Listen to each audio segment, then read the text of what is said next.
ini mengajak kita untuk semakin memahami bahwa merawat lingkungan bukan hanya tanggung jawab sosial, tetapi juga bangunan iman yang bersumber dari kitab suci dan ajaran gereja. Saat ini kita menyaksikan berbagai kerusakan alam seperti pencemaran air dan udara, sampah yang bertumpuk di mana-mana, punahnya keanekaragaman hayati, serta perubahan iklim yang kian mengkhawatirkan. Situasi ini menuntut kita untuk membuka hati dan melihat kembali hubungan kita dengan Allah, sesama manusia, dan seluruh ciptaannya. Marilah kita mengundang Yesus hadir di tengah-tengah kita dan membuka pertemuan kita ini dengan lagu pembuka. Betapa kita tidak bersyukur, bertanda air, raya dan subur. Lautnya luas, gunungnya megah, menghijau pada bukit dan lembah. Itu semua berkat karunia Allah yang agung maha kuasa. Itu semua berkat karunia Allah yang agung maha kuasa. Dalam nama Bapa, semoga Tuhan beserta kita.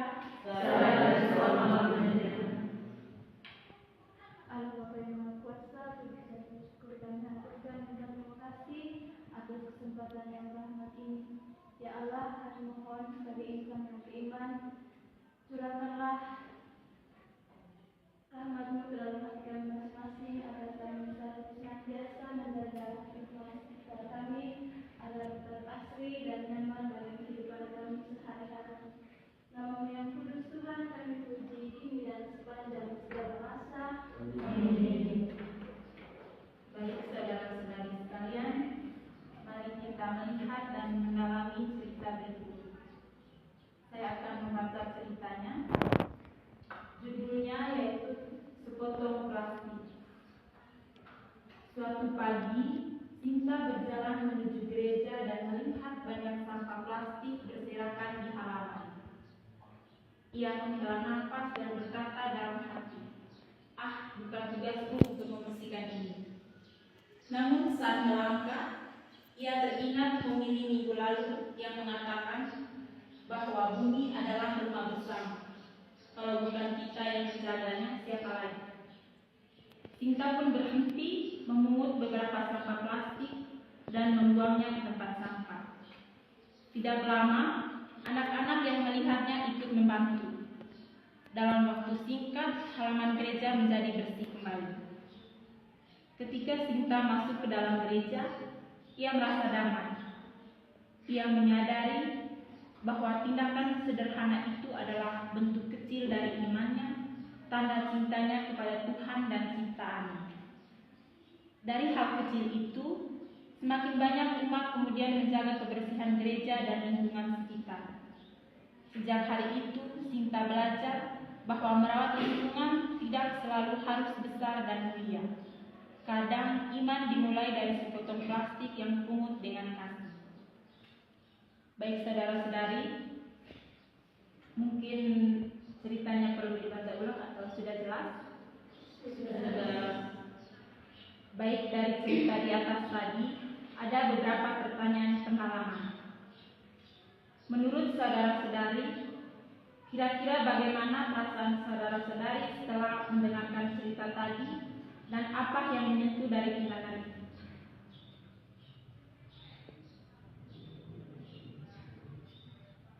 Mungkin ada yang bisa menjawab.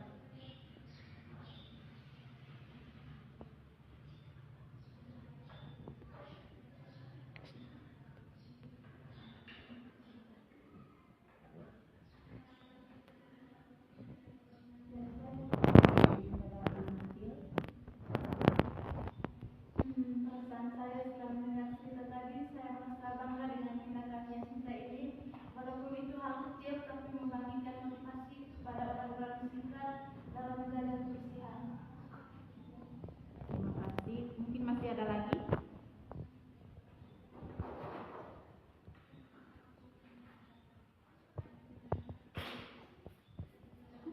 Baik dari cerita tersebut kita merasa tersentuh karena tindakan Sinta sangat sederhana tetapi menunjukkan kepeduliannya yang besar. Yang menyentuh adalah ia tidak hanya berpikir itu bukan tugasku, tetapi memilih bertindak dan tindakannya itu menggerakkan hati orang lain. Yang berikut, kira-kira sikap apa yang dapat diteladani dari tindakan Sinta tersebut?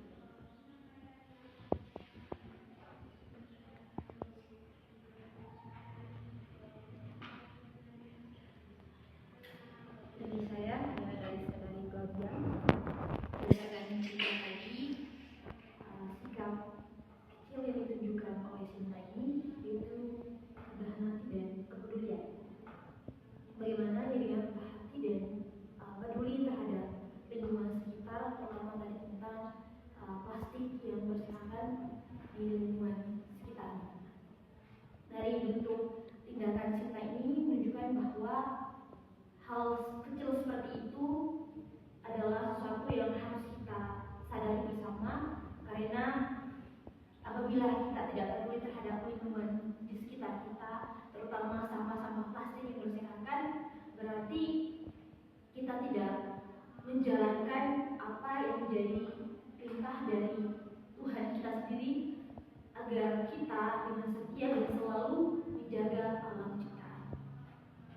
Baik, terima kasih kepada saudari Claudia. Mungkin ada lagi? Dari saudari Marsa. Baik, dari saya, rendah hati dan juga peduli dengan sampah di sekitar gereja tadi. Dari di sini, dari tindakan tadi menjadi pelajaran untuk saya juga dan juga teman-teman yang lain yang mengikuti diskusi ini, agar bisa lebih rendah hati dan peduli juga dengan lingkungan sekitar kita. Baik, terima kasih. Jadi sikap yang dapat diteladani dari tindakan Sinta tadi yaitu yang seperti dikatakan oleh kedua saudari kita tadi, yaitu sikap rendah hati dan peduli. Tadi Sinta tidak mengabaikan masalah, ia mengangkat plastik itu dan kembali mengingat pentingnya menjaga lingkungan. Sikap ini mengajak siapapun untuk bertindak sekalipun tindakan itu terlihat sederhana. Baik saudara-saudari sekalian, mungkin ada kisah yang mirip dari cerita tadi dengan kisah saudara-saudari dalam kehidupan sehari-hari. Mungkin ada yang bisa sharingkan pengalamannya.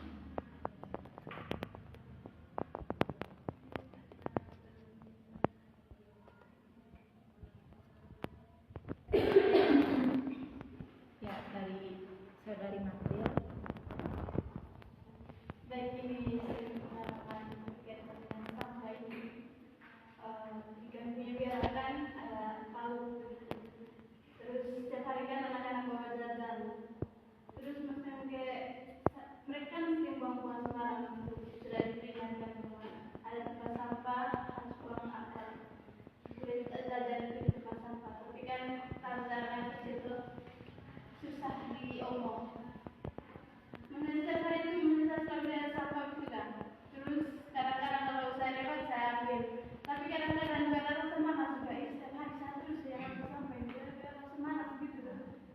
Tapi maksudnya tidak bisa menyalahkan anak-anak juga sih. Yang kita sebagai orang tua lah yang bisa mengerti bahwa lingkungan di situ penting sekali sehat untuk kita.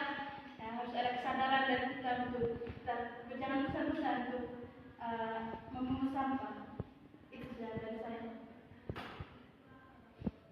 Baik, terima kasih.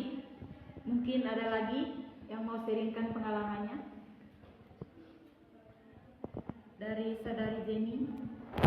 Baik, dari saya, pengalaman dari saya itu selama tingkat kepeduliannya berkurang karena mengambil sampah itu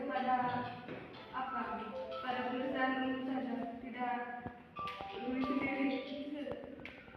Baik, terima kasih. Kira-kira menurut saudara-saudari sekalian, apa pesan yang disampaikan dari cerita tadi? Dari saudari Ovi. Dari pesan yang dapat kita petik dari cerita tadi yaitu bagaimana kepedulian kita adalah kebersihan lingkungan. Mungkin ada lagi dari saudari Esta. Dari saya, sama seperti dari saudari Robin tadi itu, bagaimana kita itu harus memiliki sikap peduli terhadap sampah, kecil apapun itu kita harus peduli terhadap lingkungan. Baik, terima kasih. Terima kasih kepada saudari Esta dan saudari Ovin. Jadi pesan yang disampaikan dari cerita tadi yaitu cerita tersebut mengajarkan kepada kita bahwa merawat lingkungan tidak selalu dimulai dari hal-hal yang besar, tetapi sikap peduli dan inisiatif yang kecil dapat menjadi contoh kuat dan mengubah lingkungan kita. Baik saudari-saudari sekalian, gereja mendorong umat untuk memulai dari langkah kecil seperti mengurangi sampah plastik, menanam pohon, dan menjaga kebersihan lingkungan sekitar. Merawat lingkungan adalah bagian dari iman Kristiani. Seorang beriman Kristiani tidak dapat mengaku mencintai Tuhan tetapi mengabaikan ciptaannya. Gereja mengajak umat untuk memiliki sikap syukur, tanggung jawab, dan solidaritas terhadap seluruh ciptaan dan demi terciptanya kehidupan yang sehat, adil, dan harmonis. Baik saudara-saudari sekalian, mari kita menimba inspirasi dari kitab suci. Kita ambil dari kitab suci Kejadian bab 2 ayat 4 sampai 17. Kepada teman Yopang, saya persilakan untuk membaca kitab suci Kejadian bab 2 ayat 4 sampai 17. Bacaan dari kitab Kejadian. Inilah riwayat langit dan bumi pada waktu diciptakan. Ketika Tuhan Allah menjadikan bumi dan langit, belum ada semak apapun di bumi, belum timbul tumbuh-tumbuhan apapun di padang. Sebab Tuhan Allah belum menurunkan hujan ke bumi dan belum ada manusia untuk mengerjakan tanah. Tetapi ada uap air naik ke atas dari bumi dan membasahi seluruh permukaan bumi itu. Kemudian Tuhan Allah membentuk manusia dari debu tanah dan menghembuskan napas hidup ke dalam hidungnya. Demikianlah manusia itu menjadi makhluk hidup. Tuhan Allah membuat taman di Eden di timur. Di sanalah Ia menempatkan manusia yang membentuknya. Lalu Tuhan Allah menumbuhkan dari tanah berbagai pohon yang menarik dan baik untuk dimakan buahnya, juga pohon kehidupan di tengah-tengah taman itu, serta pohon pengetahuan tentang yang baik dan yang jahat. Ada sungai mengalir dari Eden untuk membasahi taman itu. Dari situ sungai itu terbagi menjadi 4 cabang. Yang pertama bernama Pison. Sungai ini mengelilingi seluruh tanah Havila, di mana ada emas. Emas dari negeri itu bagus. Di sana ada damar, bedola, dan batu krisopras. Sungai kedua bernama Gihon yang mengelilingi seluruh tanah Kus. Sungai ketiga bernama Tigris yang mengalir di sebelah timur Asia. Sungai keempat ialah Efrat. Tuhan Allah mengambil manusia itu dan menempatkannya di Taman Eden untuk mengerjakan dan memelihara taman itu. Lalu Tuhan Allah memberi perintah kepada manusia, firman, buah dari semua pohon di dalam taman ini boleh kau makan dengan bebas.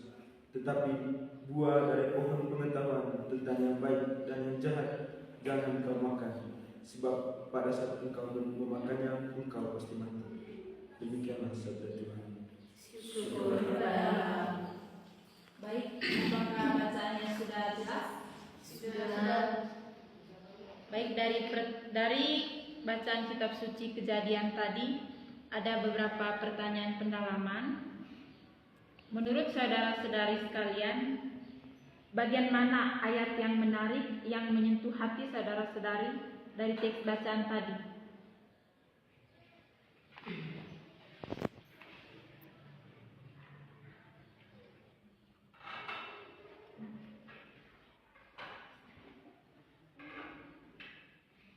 Dari saudari Ovin. Baik, ayat yang menarik itu di ayat 15, di mana di situ dikatakan Tuhan Allah mengambil manusia itu dan menempatkannya dalam Taman Eden untuk mengusahakan dan memelihara taman itu. Kenapa dikatakan menarik? Karena di sini tuh Tuhan menyuruh manusia untuk menjaga dan memelihara taman. Nah, dari situ kita sebagai manusia, kita harus dapat menjaga dan melestarikan taman ini sesuai dengan apa yang difirmankan oleh Tuhan Allah. Baik, terima kasih kepada saudari Ovin. Mungkin ada lagi dari teman-teman yang lain? Bagian mana menurut saudara-saudari, bagian mana ayat yang menarik yang menyentuh hati saudara-saudari dalam teks bacaan tadi? Baik, dari saya, Pada saudari ayat yang menarik menurut saya itu ayat 15, sama seperti saudari Yusuf tadi. Di ayat 15 itu dikatakan bahwa Tuhan Allah mengambil manusia itu dan menempatkannya dalam Taman Eden untuk mengusahakan dan memelihara taman itu. Sesuai dengan tema tulis kita pada hari ini, yaitu merawat lingkungan sebagai tanggung jawab Tuhan. Di ayat 15 itu dikatakan bahwa Allah itu mengambil manusia pertama, dan lalu menempatkannya di Taman Eden dengan maksud untuk mereka mengusahakan, menjaga, dan memelihara taman itu. Dari ayat 15 ini, apa relevannya atau konteks yang sesuai dengan kondisi kita sekarang ini? Dari ayat itu, Allah bukan hanya memerintah kepada Hawa ataupun Adam untuk menjaga Taman Eden, tetapi juga di dalam konteks kita sekarang adalah kita menjaga, kita memelihara, kita melestarikan lingkungan alam, baik itu di bagian ekosistem darat, ekosistem laut, maupun ekosistem udara. Sebagai makhluk yang diciptakan Tuhan, karena kita adalah manusia yang berakal, memiliki akal budi, jadi sepatutnya kita menjaga dan memelihara apa yang telah diciptakan oleh Tuhan. Dan dari ayat-ayat ini juga Allah itu memberikan perintah kepada kita, memberikan mandat kepada kita bahwa kita sebagai makhluk ciptaannya bukan hanya menikmati apa yang Dia berikan kepada kita, tapi juga memelihara, menjaga, dan melestarikan segala atau semua ciptaan yang ada di muka bumi. Itu dari saya. Terima kasih. Terima kasih kepada saudari Claudia.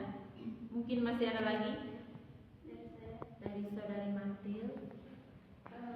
Dengan ayat yang sama, ayat 15, Tuhan Allah mengambil manusia itu dan menempatkannya di Taman Eden untuk mengerjakan dan memelihara taman itu. Saya tertarik dengan ayat ini karena awalnya kan saya tidak sebagai anak cucu yang sekarang ini berupa nenek moyang kan ada menambahkan juga istilahnya. Nah, dari sini karena sudah dibariskan dari atas, maka kita sebagai anak cucunya berkewajiban untuk memelihara semua ciptaan yang telah mereka rawat dulu, yang telah Tuhan ciptakan.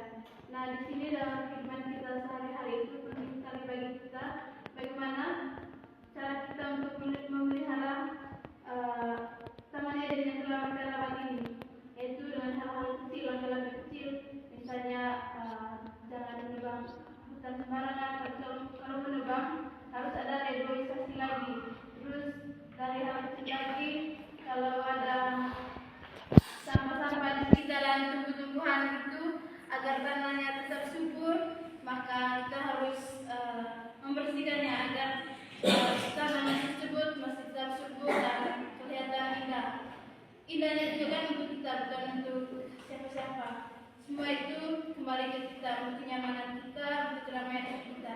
Dan kita akan senang kalau lihat pemandangan yang hijau-hijau, terus kalau lihat maksudnya pemandangan yang bersih, hati kita juga ikut senang tuh.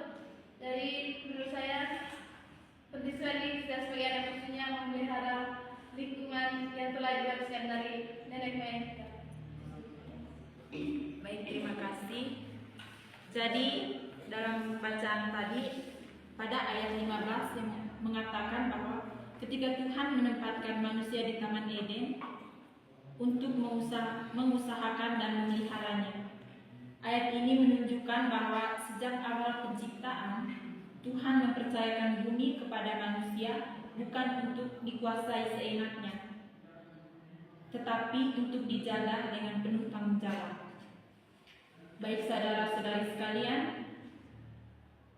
kira-kira bagaimana peran pribadi dari saudara-saudari dalam merawat lingkungan tempat tinggal kita?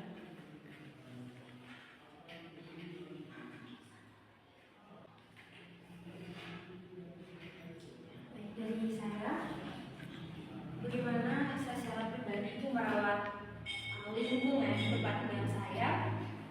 Yang pertama, langkah yang awal yang harus saya lakukan adalah itu menyiapkan tong sampah. Dan tong sampah itu dengan menyediakan sesuai dengan jenis sampah yang kita gunakan. Misalnya kita menyediakan tong sampah organik dan anorganik. Itu di bagian sampah-sampah plastik maupun sampah-sampah yang bisa didaur ulang.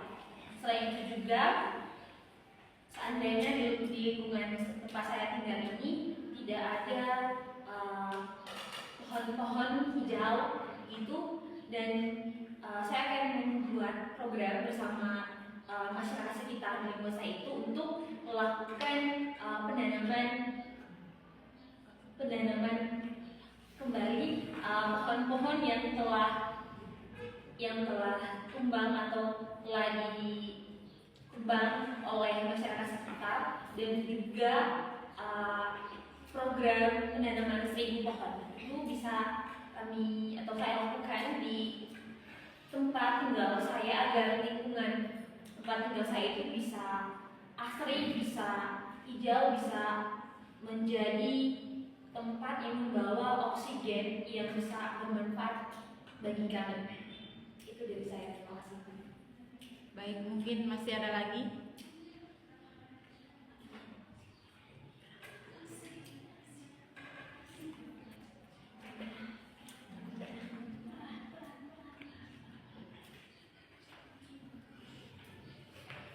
Baik, dari saya, peran saya sebagai pribadi untuk menjaga lingkungan itu dari hal kecil saja, mungkin seperti yang kalian cerita tadi. Kalau misalnya saya lewat, kalau ada sampah di situ, saya langsung pungut. Terus kalau ya bisa tanam bunga juga lah, tanam bunga supaya lingkungan itu terasa sejuk, karena sejuk itu kan bagian dari iman. Saya kalau semuanya sejuk kan berarti dan kan kembali lagi dari hati terasa tenang, damai gitu. Jadi dari hal-hal kecil dengan kalau kita lewat, kalau ada sampah di situ kita langsung pilih tanpa berpikir bukan tugas saya ini, yang lain yang buat, yang lain yang buang, tapi saya yang pilih. Jadi dari hal kecil itu kita harus ada kesadaran bahwa itu merupakan tanggung jawab kita semua. Kesadaran saya. Baik, terima kasih. Jadi peran yang bisa kita ambil yang bisa kita lakukan dalam merawat lingkungan tempat tinggal kita, yaitu kita bisa mulai dari hal-hal yang kecil seperti membuang sampah pada tempatnya, menanam tanaman, dan kita bisa lakukan hal-hal yang sederhana yang lain juga. Saudara-saudari sekalian, kira-kira dari bacaan teks kitab suci tadi, apa pesan yang bisa kita petik dari teks tersebut?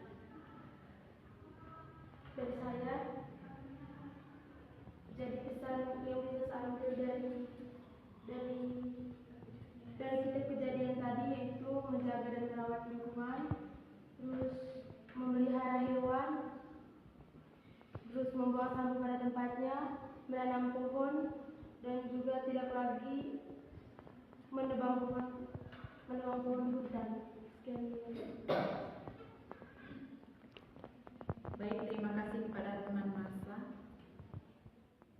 Dari pesan yang bisa kita petik dari bacaan tadi, yaitu panggilan untuk mengusahakan dan memelihara, berarti manusia harus mengembangkan potensi alam secara bijaksana tanpa merusak keseimbangan ekosistem.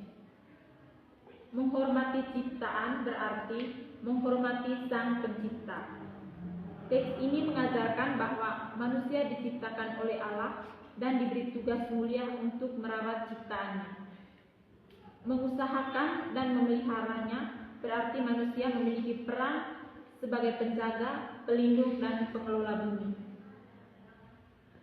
Dalam bacaan tadi menegaskan bahwa manusia adalah ciptaan Tuhan yang menerima kehidupan darinya dan ditempatkan di dunia sebagai pemelihara ciptaan. Tuhan bukan hanya menciptakan Taman Eden sebagai tempat yang indah dan subur, tetapi juga untuk memberikan tanggung jawab yang jelas kepada manusia.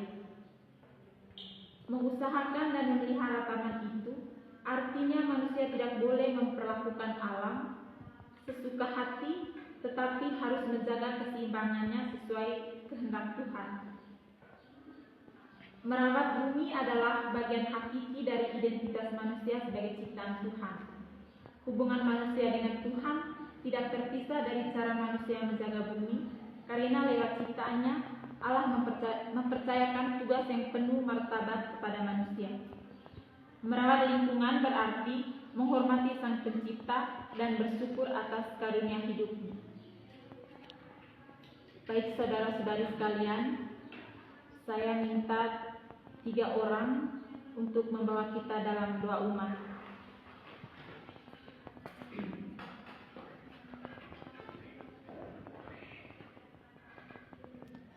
Marilah kita berdoa.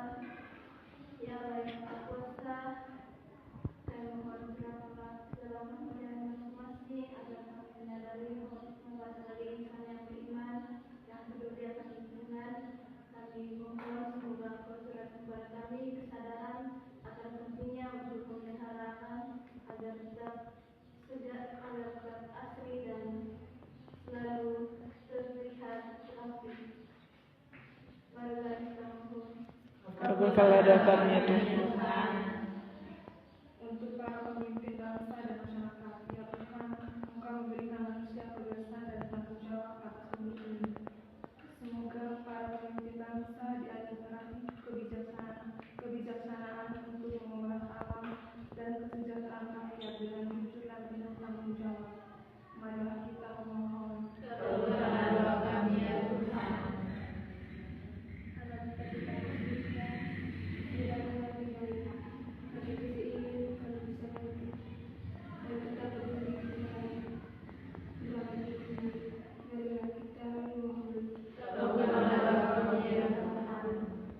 Marilah kita satukan doa dan permohonan kita dengan doa yang diajarkan oleh Kristus sendiri. Bapa kami yang ada di surga, dimuliakanlah namamu, datanglah kerajaanmu, jadilah kehendakmu di atas bumi seperti di dalam surga.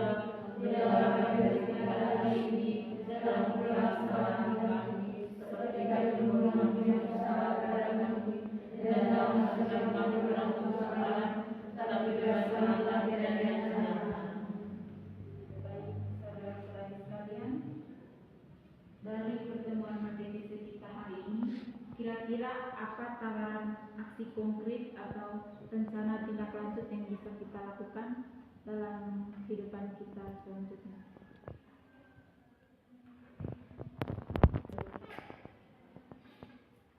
Dari saya, aksi nyata yang dapat kita lakukan untuk selanjutnya yaitu merawat lingkungan setiap hari, menanam pohon, dan memungut sampah dan membuang sampah kepada tempatnya.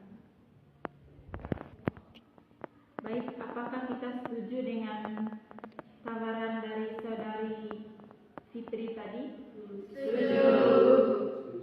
Baik, terima kasih kepada kita semua yang telah terlibat dalam KTPC ini. Mohon maaf jika dalam penyampaian KTPC ini ada kata dari saya yang kurang berkenan atau menyinggung perasaan saudara-saudari sekalian.